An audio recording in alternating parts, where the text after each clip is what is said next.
from Georgia, Mr. Carter. Thank you, Mr. Chairman. Governor, thank you for being here. Thank you. Good morning. And let me begin by saying I want to associate myself with your earlier testimony about this being an ill-conceived plan, and that I just think it's absolutely ludicrous to think that moving these prisoners to American soil could somehow improve our national security. I just don't get it. I don't understand it at all. And I can tell you, I think this is just, again, an ill-conceived plan to try to keep a campaign promise, which makes it even worse. Governor, my question is this. I have the honor and the privilege of representing coastal Georgia, of Savannah. You mentioned in your opening testimony that Charleston was the second most favorable vacation spot behind Savannah, and that Georgia was the Georgia was the friendliest state. I wanted to make sure we got that clear, but nevertheless, tourism is extremely important in Charleston, extremely important in Savannah. I know it's impossible to put an economic cost, to put a number on that, but can you imagine? Can you just elaborate on the impact that might have on tourism? The driving force in our economy in Savannah and Charleston and in New Orleans. Well, first of all, send greetings to my sister state and to Governor Deal as well. I will tell you that the cost associated, who's going to take their family? Who's going to take their kids? Because if you go to where the naval brig is, that's where a lot of the tourist issues are. You know, if you want to go down the market, if you want to go to look at the houses, if you want to go to all those areas, you just, as a mom, you don't take your children anywhere near where you think there could be a threat. It's the perceived idea that they don't know. So, number one, tourism and conventions and all of those things would stop going to that state, and that's a big part of it. Secondly, you would stop having the element of TV shows. We now have Top Chef that's coming to South Carolina. Those types of questions are things that they ask because they don't want to be in a state that has any negativity to it. Then you look at the fact that even with the economic development projects that we have done in South Carolina, I don't even know how I would begin to talk to a CEO about something like that. I don't know how I could do that, because what people don't realize, it's not just getting a plant and having them manufacture or do work. They want a place where they can host their suppliers and their customers and their executives to that area. What are you going to do to Charleston when you do that? Sure, and last time I checked, it was my impression that the role of the federal government was to assist you. And to help the states and to help the local governments and increasing protect the citizens. Absolutely. And on that point, let me say this. You know, I've always said that the number one responsibility of the federal government is to protect our people and our homeland. And I for the life of me, I can't understand how this is going to do anything except the exact opposite. But on the point of the federal government and their role, it seems to me like this is going to, obviously, I'm a former mayor and a former state legislator, and it's obvious that this is going to push more cost and more responsibility down to the states and down to the local communities. How are you going to deal with that? It's one more thing that we'll have to deal with. So not only is it going to be security, and it's going to be military, it's going to be planning of medical services, it's going to be planning for should something go wrong, it's going to have to create routes and things that we have to have in place. Governors have so much pressure now just in dealing with all the issues, whether it's tracking the terrorism in our state, whether it's tracking corrections and prisoners and making sure they stay in their place.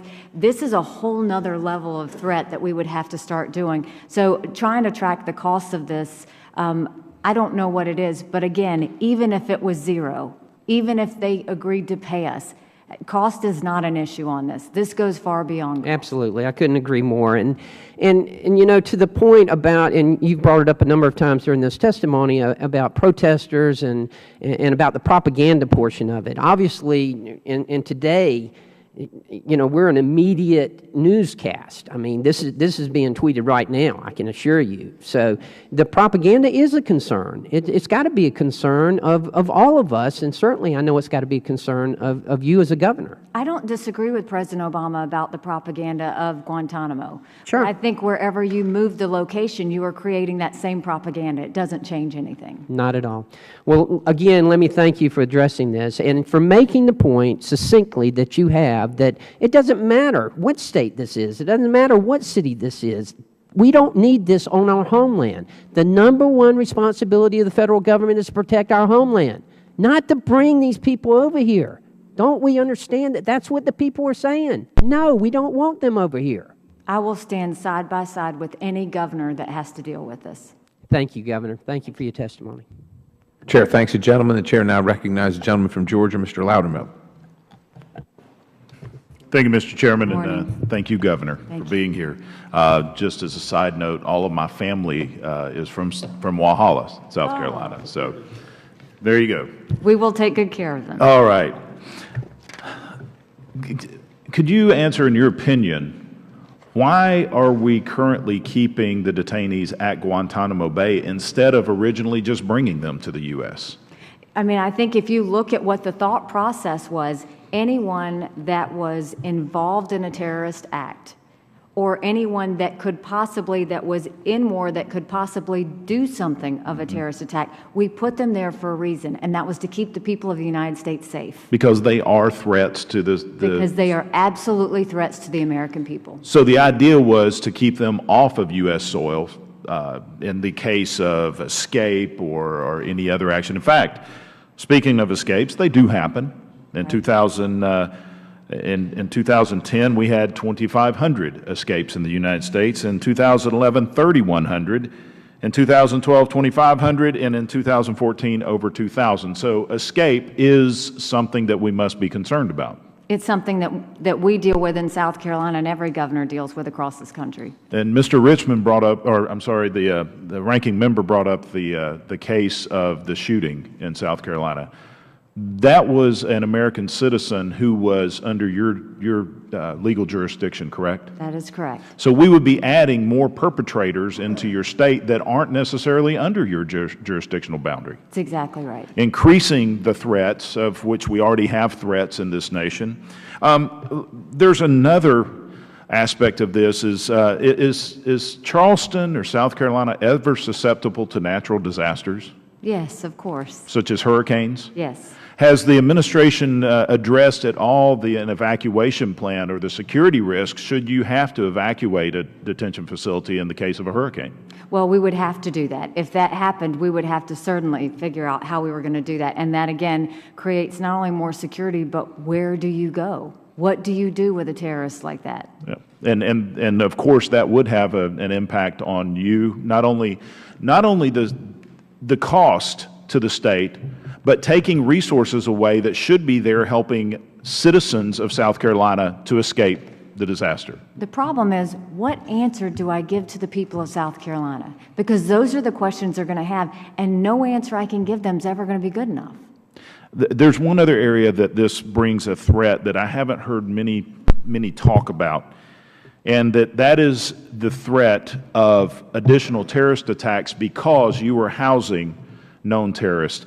If you recall the Garland, Texas terrorist attack, that was because there was an art competition that they felt was offensive to Muslims. So there was an attack in Garland, Texas.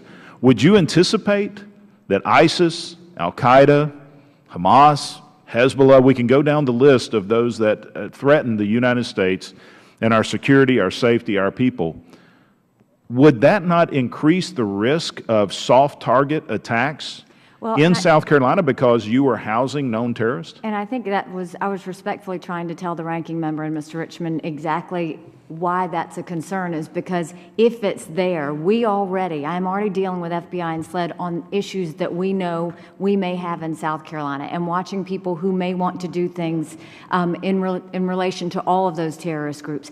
If we housed anything in a state, that's going to be more of a reason for them to want to go to that area, to do something in that area to help get that person out or to make a statement. Do you know if any detainee has ever escaped from Guantanamo Bay? Not that I'm aware of. Do you know if any detainee or there has ever been an attempted terrorist attack against a U.S. military facility at Guantanamo Bay? Not that I'm aware of. What would your assessment be if there was an escape in Guantanamo Bay, would that person be a direct threat to citizens of the United States other than our U.S. military there? It's the whole reason they're there, is so that they're not, is to protect the rights, the freedoms, and the lives of the United States citizens. So Guantanamo Bay is working. It's working, and it has been working, and while we're having this conversation, it just baffles me. There are certain things that this government and this administration does that baffles a whole lot of people of the United States. But being baffled and being threatened, your life, your liberty, your security, and your family is a totally different aspect. And that's what I cannot understand, why we want to change something that is working and put your state at risk. I see I'm out of time, and thank you, Mr. Chairman, and thank you, Governor. Thank you.